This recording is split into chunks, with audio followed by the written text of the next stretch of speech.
Hi there, my name is Meredith White and I teach Spanish 1 and 2 just outside of Atlanta, Georgia. I am wearing a shirt even though it looks like my shirt is see-through. It's a green screen issue, but I am talking here on this video about how I have how I conceptualize daily questions or warm-up questions, but also how I have approached those in the online space, in the hybrid, in the virtual teaching, all those kind of things. So clearly a very sexy Friday night. I left out a couple of things that I'm going to explain now in this very exciting Friday evening I'm obviously having here in 2021.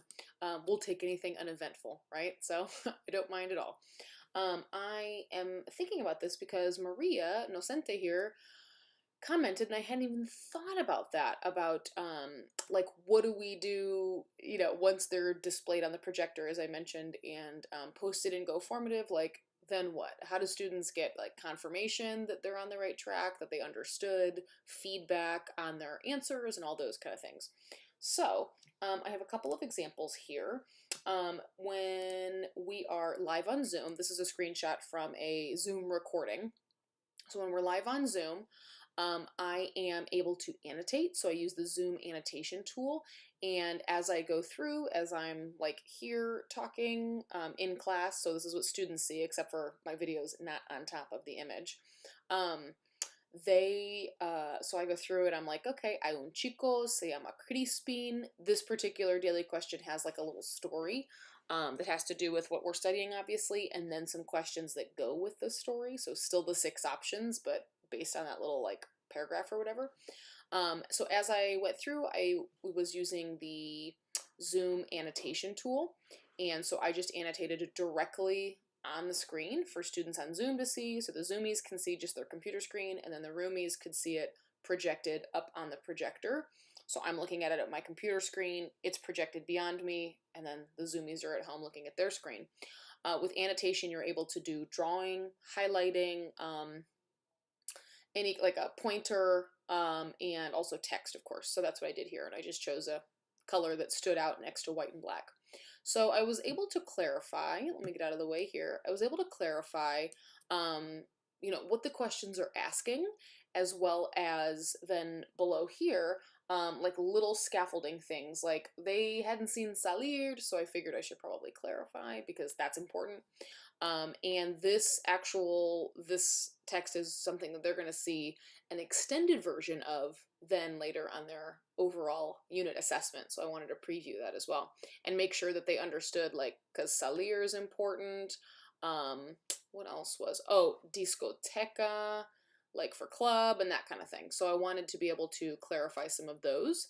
And so I also noted some cultural things. And then another one that you can do is, as was done in the far corner, so let me move myself over here, you can also just clarify like what they're asking. So I used black, but regardless, you can clarify either what they're asking, like I was showing in the corner before, or how I would answer. So I usually do a combination. I usually double check that they understand what they're asking, and then I model how I would answer. And because I have the Roomies and the Zoomies also open on my second monitor in GoFormative, I can see them typing in real time as they answer, and I can give them live feedback out loud like I would. Oh wow, Jennifer, da-da-da-da-da. Zane, great job doing blah blah blah. Jahira, I love how you blah blah blah, and so on and so forth. So I can give them feedback out loud on the Zoom call in the room, and then I model kind of how I would answer, and I can reference both of those things. Like I can reference how I would answer and how they've been answering and compare the two, right? Lots of fun room for cultural notes there. Probably should use a different color in this one. It's in black, but regardless, you can see the point there.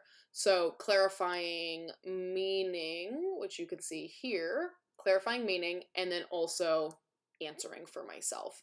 So that takes the first 5, 6, 7 minutes of class. I'm taking attendance, double checking that I've, turned the waiting room either on or off, kind of depending on what kind of day it is.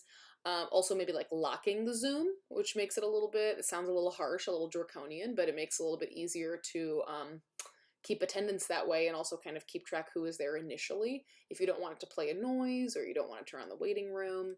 So that's a little bit handier. And I am, you know, as you can see in the classroom, masked for the roomies. And so I try to keep things moving quickly, but the first several minutes really are like taking attendance, getting logistics, making sure everyone in the room is logged on, because sometimes I think they think just being there, existing in the space is enough. And so all of those kind of logistic things that we would normally be doing with the 36 or whatever in the room, you know, you're running around. Instead, it's like here and like running around screen to screen. So different kind of running, still running though. And then I just, you know, get started. Like, hola, ¿cómo están? You know, how is everybody? A little bit of calendar talk, just like with, like the calendar here. So just the day it is. Also just commenting on the general weather or, you know, how I'm doing. Maybe those have their own slides, like a little, just kind of check in, you know, for them. And then we go right into lots of target language, lots of input with options 1 through 6. So I hope that made it a little bit easier with those screenshots. And yeah, I appreciate Maria for asking because I hadn't even thought of that. So I'm going to post this video right below the other one. So thanks for coming along on this ride with me. Again, you're obviously having, well, you might not